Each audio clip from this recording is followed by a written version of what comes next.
Hey, what's up, everyone? Welcome back to another episode of the S and Real Estate Podcast. And today we're actually going to shift gears from real estate and talk a little bit about something that's about giving back, actually. So I've got my good friend here, Imran Ebrahim from Imaan Cup. And Imran, give our audience a introduction as to who you are and what is the Imaan Cup and how it started originally. So first of all, thank you for having me on. My pleasure, man. Thank you for coming on. Yeah. It's been a while coming, so. Yeah, we've played football together for 5-6 years. Longer, I think. Longer. Has it been? It's been longer, bro. Yeah, well, Imaan Cup started in, 2017. Yeah. It was something that we just sort of put together. Right. It was me and Farhan, Farhan. Farhan, yeah. And honestly, it started off as a very selfish project. Yeah. We play a lot of football in the winter, and then in the summer, a lot of guys are busy. Yeah. And we're like, you know what? We just want to get our fix. So there used to be a tournament called, if I'm not remembering correctly, Ansar. That's Ansar the Cup? one, right? Yeah. And so we played Ansar Bowl. Yeah. We're like, okay, this is amazing. We'll finally get our fix in the summer. And then they stopped running the tournament after 1 year. So we're like, okay, you know what? We can't rely on anybody else, and we're going to take this on our own shoulders. Yeah. And 2017, we said, okay, I think we started planning with 2 weeks, 3 weeks in advance. And we said, okay, we're running a tournament. Let's go for it. And then after that, we'll see what happens. Nice. And then it became something that's way bigger than we expected. Yeah. We started to tie charity into it. Right. So now every single year, it's a charity flag football tournament. Nice. So thankfully, it's grown to something pretty intense. Yeah. So I remember, I think I played in the first Imaan Cup, and that was outdoors. Yep. I think in Thornhill. So I've seen the tournament evolve and grow over the years. It's gotten bigger and better, right? So this year, just shed some light as to when is the tournament happening this year, and what have you guys done this year to kind of make it even better than years past? What have you guys improved on? Yeah. So like you said, we played outdoors. Yeah. My anxiety went through the roof that year Right. because the night before you're still worrying about the rain. So we immediately said, you know what? From next year on, we're going indoors. But talking about this year, we're playing September 16th and 17th. For the first time ever, it's a 2-day tournament. Yeah. We've actually expanded to 2 different tiers. Yeah. Some of the feedback that we got from our guys was, you know what, sometimes it's very difficult to play a team that's super high level versus a team that may be an introductory team.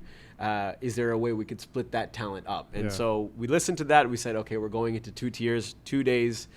So it becomes a real weekend event. You get to spread out your games. It's not so tiring when you look at the end of the day. As well, right? I would hope so. Right? Fingers crossed always. But 6 games in 1 day is very difficult. That's tough. Yeah. So now you get to play 6 games in 2 days. Right. So thankfully we have 14 teams locked up. Wow, that's amazing. Registration is basically completed. Okay. So we have 8 teams in our competitive division. Nice. And 6 teams in our elite division, wow. which is something I think you're playing in, right? That's the tier.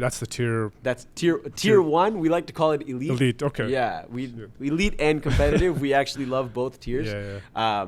And we know they're for different demographics. Right.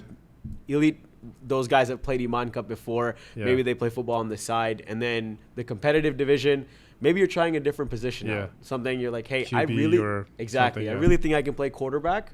This is my opportunity to play against people I don't know, people in a setting that's more competitive. Yeah. Because pickup sometimes can be very easy and it skews your mind on like I can play quarterback or not, right? This would be a good test, I guess, for someone. Exactly. So can I play both if I want to play QB? So that was the thing is that we had that conversation and we said because the reason why I'm asking to cut you out is because I'm probably going to retire in a couple of years if my knees give out soon. I'm hitting 40 soon, so I got to find a position where I don't have to run as much, right? I'm going to suggest golf. I'm going to suggest golf for that one. For me, man. Too slow. Yeah, I've seen you throw, and I'm going to suggest golf. Really? Golf. Okay. All right. That's a knock on me, but that's okay. I'll improve on that.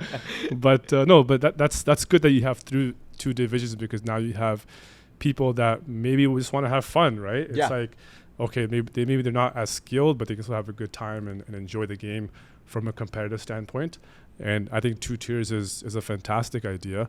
In terms of the field of competition, in terms of demographics or where people are coming from, are you having people coming over from different cities, different areas? What's that looking like? That is, I think, the one thing that surprised us from the beginning. The first year we did in Thornhill, It was very much like, hey, get the boys together. Right. You have some boys, I have some boys. Let's bring them together. Yeah. Put together like 7 teams and let's play. Yeah. Cool. The next year we come in, we're like, okay, we're moving it indoor. We're going to Markham. Yeah. Remember the old Ultra building? Yeah. Ultra. Right. So we went there, Yeah. and somehow we got a team from London, Ontario. Nice. And I kid you not, that day we were over the moon. Like, I cannot believe someone from outside the GTA cares enough to come and play with us, right? Year 3 comes along, right? And now we get a team from Minnesota. Wow. And it's like, now it's North America wide. Yeah. Now we're like, okay, this is actually getting, like, we're not paying you to come here, but this is so insane that, like, people are learning about our brand and saying, like, hey, we want to be a part of this. And so Minnesota came along. Last year we had Boston come. Yeah. And this year we actually have teams from New York and Boston. Oh wow, really? Yeah. So the New York team is in your division. Nice. How are they? I have no idea. Okay. But my scouting report. Yeah, my hypothesis is always, if you're willing to travel for a tournament, you have to be pretty good. You must be good. Exactly. You must have some talent. Either that or you want to get away from the family. It could be both. Yeah, it could be both. It's a boys' trip. It's a good reason to come out. Yeah, exactly. For sure. That's amazing. It's grown to North America wide. And how have you guys been able to promote Imaan Cup in general? Because obviously you start off on a small scale, but what platforms, what kind of marketing have you guys done to get your name out there and obviously get the brand bigger and better? I think that's a lot of just like grassroots, homegrown stuff. First of all, we want the product to speak for itself. Like you come to Imaan Cup and you know, like, hey, this weekend, this day, things are going to run smoothly. I'm going to have a great time. All I have to worry about is playing. Right? I don't have to worry about food. I don't have to worry about jerseys. Everything will be provided to me. And, you know, all I have to worry about is the 60 minutes that I play and then the next game. Right? So that was the first thing. We wanted to make sure that the quality of the tournament was super high. And then, like I said, it started with me and Farhan, but then we actually added 2 more individuals, Riley and Mujahid. And they did a lot of our, I guess, sponsorship, right? So they're talking to a lot of people. Their networks are a lot bigger than mine, to be quite honest. So we started getting awareness through that, just out of the sponsorship side of things. But a lot of the marketing aspects of it, we go through Instagram, and that's sort of just on me. Off season gets a little bit tough, because it's hard to fill the 9 months that you're not worrying about the tournament. But once those 3 months really come in, we sort of jump in. And the exciting thing is seeing the word of mouth from players. You get people that say, hey, I'm playing, or I want to play because someone told me about this tournament. It's not so much that, hey, we found you on Instagram. But it's the word of mouth. Exactly. And especially like for you referrals are huge, right? So we're starting to see the benefits of those things, and it's so awesome to see, because it's like, oh wow, like I didn't force you to say something, but it's so amazing that you went out of your way to tell your buddy that, hey, I played in this tournament, I want you to join this, right? And like I said, you see that it's the fruits of your labor, right? I do a good job, and suddenly this guy tells his buddy and that buddy, and now I have 4 people trying to call me and buy houses from me, right? So it works the same way, and it's so nice to see. And I mean, a good example is one of my cousins who's coming from Texas this year. He's come before as well, and speaking from him, he's had a fantastic time in the last tournament that he played in. For me personally, I think it's probably one of the most well-organized tournaments I've been a part of, and I've been through a lot of tournaments, basketball, football, been to some pretty crappy ones, unfortunately, and when I put this to the test, this is like just another level. So from day one, if you guys have ever come to Imaan Cup, or even as a visitor or a spectator and a player, the service level, the character from the organizers, and I'm not trying to embellish or make you feel good, this is all reality, all true. It's top notch. It's one of the best tournaments I've seen, I've played in, I've been a part of, and I know it's only going to get bigger and better from here on. So congrats on that achievement as well. No, I appreciate that. It's like I went to school for sports. I did sports marketing. Sports has always been like my favorite thing. And my thing was always, we're 2 brown kids that grew up in the GTA. Exactly. Right? We are not making the NBA. We're not making the NFL. Like these little things that you get to get excited about. This is your Super Bowl. That's it. Like man. you will play Imaan Cup in September, and if you win, you're going to be over the moon. And if you don't win, you're going to go home and your wife's going to be like, don't talk to him for 2 days. Exactly. You know what I mean? So those are our things. And like we see that. Like it's our Super Bowl, man. You're exactly. Right, Like NBA bubble, you see Jamal Murray come back from an ACL tear and he's over the moon that he's actually getting to play and he's crying. And that's the thing for us. Like we're not going to get to that level. So our idea is always we have to make sure the product fits that standard. Like this is still your Super Bowl, so we have to make sure that the preparation fits that. No, that's amazing. Talk a little bit about how you guys give back to the tournament through your charities, giving back to those who are less fortunate. What does Imaan Cup represent in terms of giving back to the community? So our 3 like pillars was always football, community, and brotherhood. The community side, from the beginning, we said we wanted to have something that made us stand out a little bit. Selfishly, again, it does help with the sponsors that you're saying, hey, you know, we're running a charity tournament. But on the other side of things is like we want to be able to help people. We are fortunate enough to say we're okay to drop $150 to go play in a tournament and take the weekend off and buy new cleats and new gloves and all this stuff. Fly in from Houston, stuff like that, right? We're all fortunate to be able to do those things, and other people are still struggling to get food on the table. So we said that we have to make sure that this brand represents both sides. We want our fun, but we want to make sure that people in the community are benefiting from what we're doing.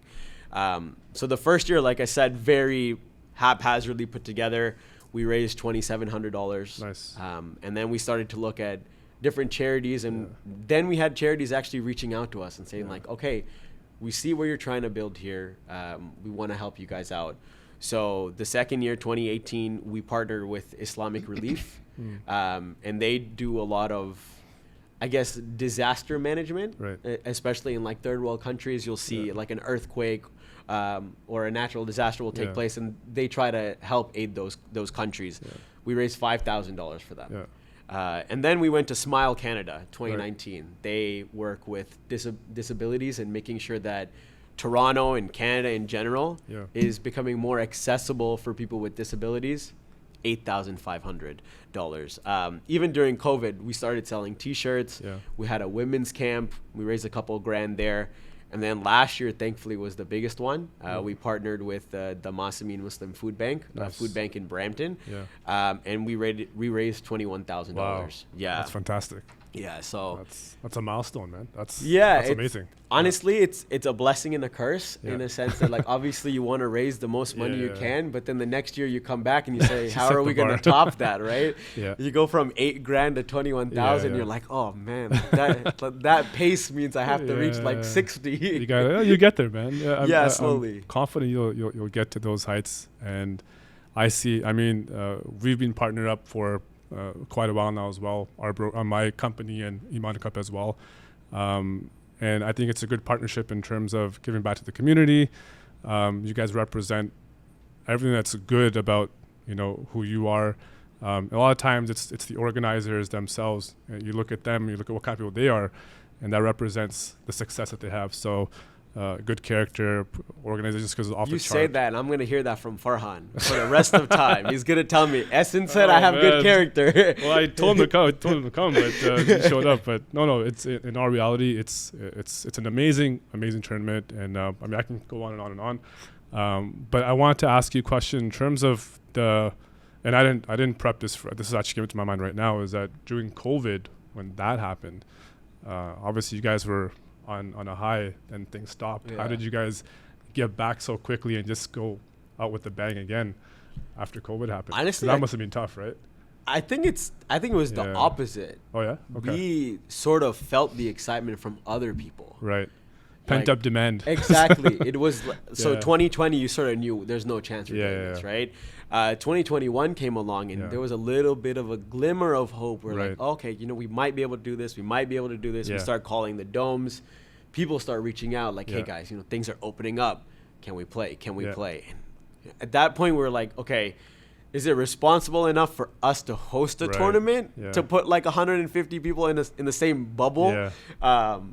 And so we decided not to, but that was the best part because it wasn't so much like, oh, we can't play, but there was so many people that came up to us and said, we're really looking forward to the next year. So bring it back as soon as you can. And that gave us the time to sit there and be like, okay, we have to make sure when we come back, we do this, this, and this. Yeah. And so it doesn't fall off. And I think that's probably why we saw that increase. Like, even in the donations, like 8,500 to 21,000 is a ridiculous jump. Yeah. Like, absolutely ridiculous. Yeah.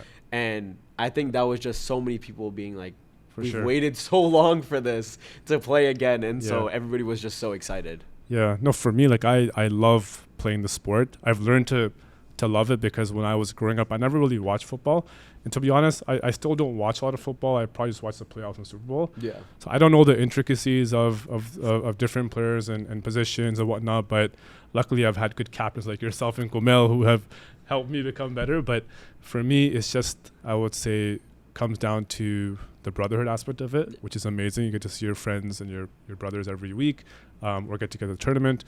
And it's just fun, man. Like, I thoroughly enjoy just playing. Like, it's so much fun. My favorite sport growing was basketball. Yeah. But I'm not kidding. You have the height for it, so short guys can't do that. But that was my sport growing up. But football is a very, very, very close second in terms of the fun factor that I've had the last 5 to 6 years. So if you haven't tried the sport, flag football, like, it's just phenomenal. It's fun. There's so much, I would say, tactics that go behind it in terms of plays. It's a very tactical offense, game. Defense. Yeah. And you don't think it when you look at it at first. 100%. 100%. You know, he moves 1 inch to the right, and I got to do something else. That's and it. That's it. And that's even if you're not talking about NFL style, you're talking about just flag football. Right. We play with each other, and I'm like, okay, I know what Essen's going to do here, but he knows that I know that. So what is he going to do now, It's all strategy. It's all strategy. Looking at the field of teams this year, do you guys have any idea as to who the favorites are, who the MVP might be? You know, who are some guys that you would kind of put out there and say, this is where I get the text from Essen on the side. Please mention me.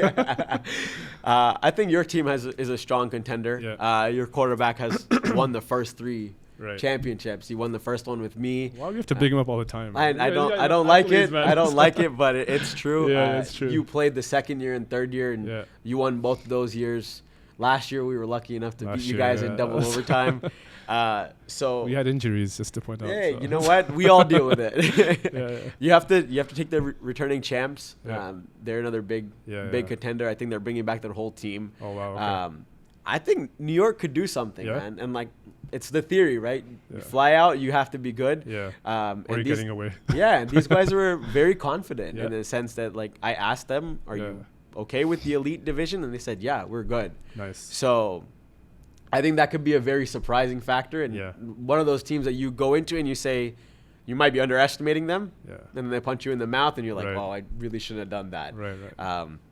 But the best part about it is, like, we also like to give awards to each team. So it's very easy to say, like, hey, we're going to give it to the MVP, best defensive player. We also have a team MVP trophy for each team. Okay, nice. Because we like to make sure that everybody is felt, like, their presence is felt. Yeah, right? Their people impact deserve to is be felt. recognized, right? Exactly, right? So even if you go 0-3, 0-4 in round robin, like, there's still a chance that you'll get an award for that, for your abilities. Right. And then it's really cool to see the random guys win. Yeah. Right? The guys that you're like, oh Unexpected. my God, I had no, like, there's a lot of people we don't know in the tournament, but as soon as they step on the field, you're like, okay, he's really good. Like, why doesn't that guy play for us now? Right. I know. There's a few guys last year where I'd never seen them before, but I'm like, man, these guys can jump out of the building. Exactly. Right? And I think that's the amazing part about, like, tournaments is that you can't scout anybody. When we play on a week-to-week basis, it's like, okay, I know I'm playing Essen this week, and I know I have to do this, that, and the other. Right. When you play in a tournament, it's like, okay, I may know 1 or 2 guys, their tendencies, but maybe I don't know the whole team. So I just have to be on, like, the whole game. There's no taking a break, and there's nothing like that. So that, like I said, that's one of my favorite parts about, like, being in a tournament setting. You just have to play at your best level. Right. Yeah. And what are some? I know you're doing some stuff. I don't know if you can talk about this, but media day, that kind of stuff this year. Yeah. What are some things that you're adding on now, just to kind of promote the hell out of this even more? Yeah. So thankfully, thanks to you as our main sponsor, we're running a media day scrimmage. Nice. It's going to be the week before the tournament, and it's just a chance for all the teams to come out and practice. Nice. They'll play against each other in a little bit more of an informal setting. Yeah. So sometimes teams have never played before, especially like competitive side. Yeah. They get to build some chemistry, see how the competition may be. Yeah. And then we're really using that as our platform to do something like you do here. Nice. Interview guys and see, That's cool. hey, what do you like about Imaan Cup? What do you want to see from Imaan Cup? What Yeah. are you expecting next week? Like, we're hoping people talk trash. You know me, like I'll talk trash to a wall if I have to. Like, I have no issue with that. So, like, we want to see and promote some of the guys that are playing the tournament. And again, some of the unsung heroes, guys that you don't know, and see what they have to say and why they came to Imaan Cup in the first place, right? So that's something that we're really trying something new. The 2 days, 2 tiers is something big. Nice. That we've never done before. And that is another hurdle that once we get over, it's going to be so much more relieving that we can handle that, right? Yeah. No, for sure. And I know that this year you've already filled up registration. But for anybody who wants to help out as a sponsor, or just to donate to the cause, what will they get out of it, and how can they reach out to you for that specific purpose? So you can reach out to our Instagram page, Imaan Cup, very simple, or you can reach out to imaancup@gmail.com. And even with our sponsorships, we make sure that our sponsors feel like they're making a difference. Yeah. So 50% of the sponsorship package is actually given directly to the charity. Nice. So someone like yourself may choose a sponsorship and say, oh, you know what, I'm only feeding Imran's pocket. You're only slightly feeding my pocket. You actually are going directly to the charity and helping them out. So you are making a difference. So not only are we sharing your brand across GTA and now looking at like North America, but you're also making an impact in the community like you want to. 100%. Awesome. Well, I got my Imaan Cup jersey on. Right? And hopefully we'll go out there win this year, but we'll see what happens. But thanks so much for... No, I appreciate it, man. Thank you. Thank you. And for more information, reach out to Imran. Check out their Instagram page. And have a wonderful day. Take care, guys.